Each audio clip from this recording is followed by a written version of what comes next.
Okay, so it's been a while since I made a video, and I figured now would be a pretty good time. Um, so Alienware has come up with a few new lineups, and honestly, I'm not really sure if it's worth the upgrade. I mean, in a tall tale sign, yes, everything is supposed to be new and better, but is it really going to be better? I've seen a couple posts on YouTube here where they said that the x17 and x15 don't get as much power as the R4 or I'm sorry, the R4s. And then we have the R6. So I don't know if there's an M17 R6. It doesn't appear to be. I really think they should. I mean, for people who still want to be in that M series and want a 17-inch screen, I think it would be really stupid to not include that. You know, with the 11th gen i7, I get it. Maybe it's because of the 3060, and you know, this is kind of the lesser amount, but I think that price tag is really kind of hitting a budget friendly. I mean, Alienware was never intended to be cheap. And there's not really any customizations that you can do with it other than a couple software things. But as far as the hardware itself goes, this is really it.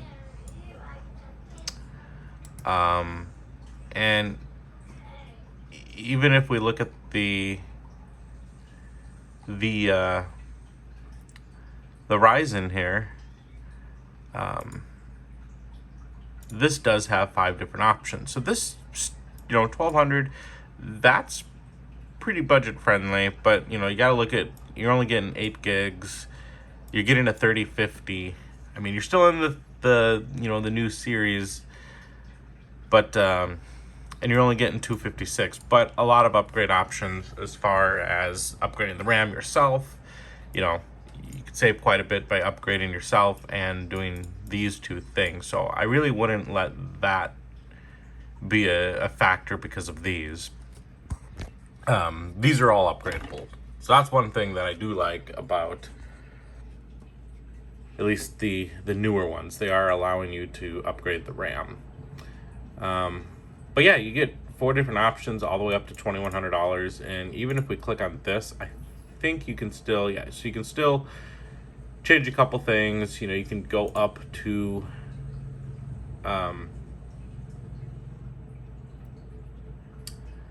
let's do the Cherry MX. So if you're looking at a relatively almost $2,400, not bad at all.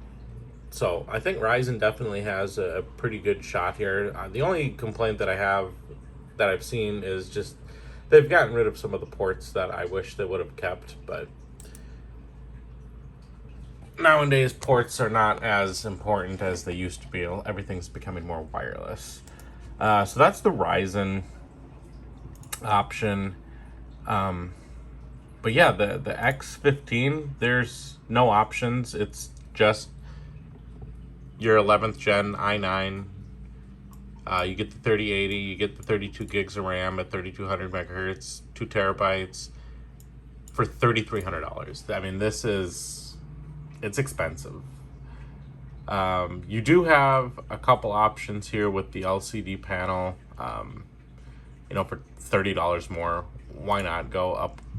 They're actually including Advanced Optimus, so you don't have to restart. This is something that this computer does not have.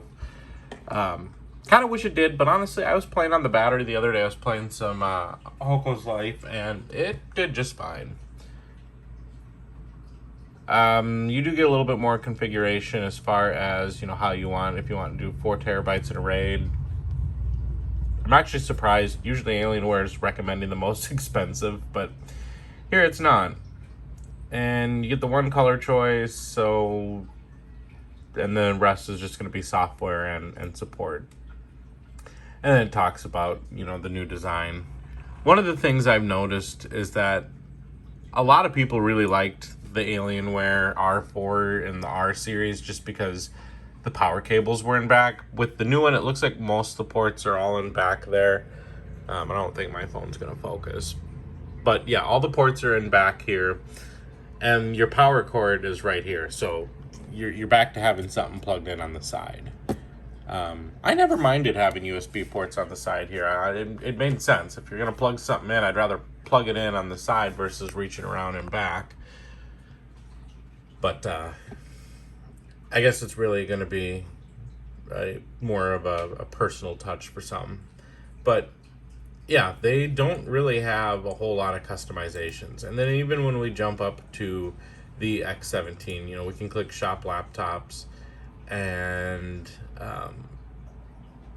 you know, we don't even see the m17 listed here anymore.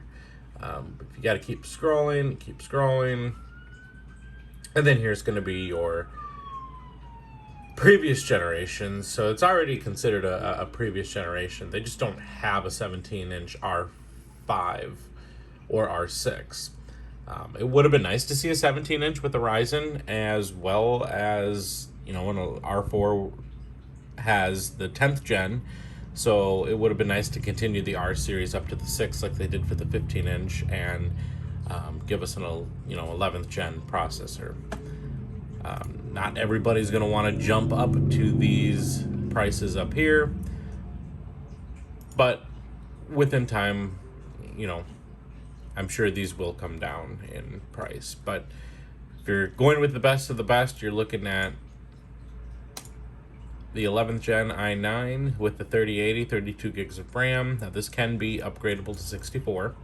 You're getting a 1 terabyte in this one, and you get the Lunar Light. One thing I do like is the new design. The outside of it is the white, and then the inside is dark. Now, Alienware said in a video that I had watched that they did this because they wanted to ensure that there's minimal distraction when gaming. I can't really say that I've been distracted by the white keyboard versus a black keyboard, but that's what their thought process with the darker tones are. And it's nice that they're bringing up the light up LED trackpad again. That was something that they discontinued in the R series. So it's kind of nice to see that they're bringing this back. Windows 10, you know, pretty standard, $93 upgrade.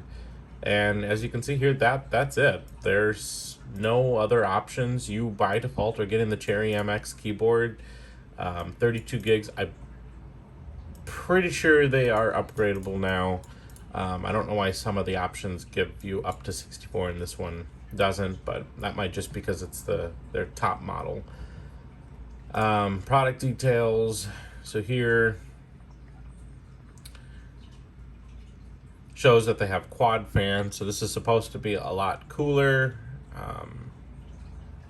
I guess we'll have to see. I don't really expect them to be you know, I still expect them to get pretty hot, and we'll have to just see once. I don't have money to get one, so I mean, $3,400, that's about $200 more than what I paid for this one, and I didn't even want to pay that much for this one.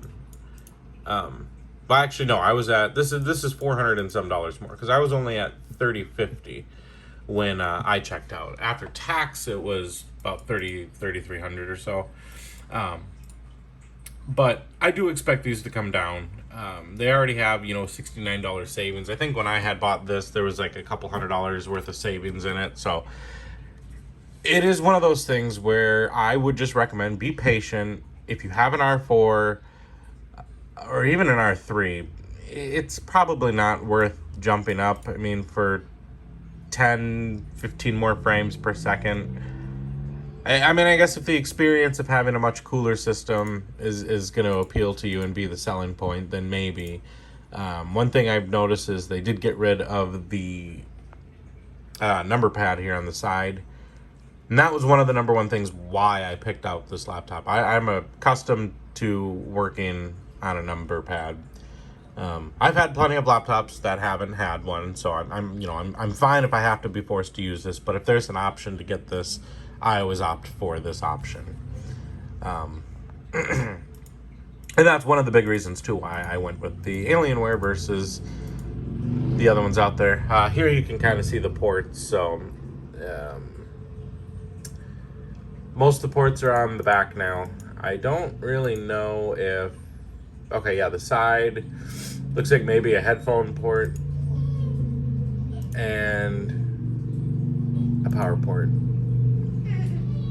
But yeah, it's really going to be a tough decision on whether or not you want to upgrade. The other thing I want to say too is that this thing does pretty good. I have it undervolted. I ended up changing my undervolt levels a little bit just because it's summertime and I'm in an apartment. So I've noticed that when it's a little bit warmer in here, my air conditioner gets it to about 77 when it's like 95 out. So doing it at a negative 107, I'm still able to do relatively decent temperatures. I think the highest, it was just like 90, 92. But with the undervolt that I had it before in the 90s, it went up to 96, 97 degrees. And I do believe that the ambient temperature in the room that you're in is the big difference. But so far, it games well. I haven't really had any complaints. And I'm going to cut it short now because the baby's crying. So, thanks for watching.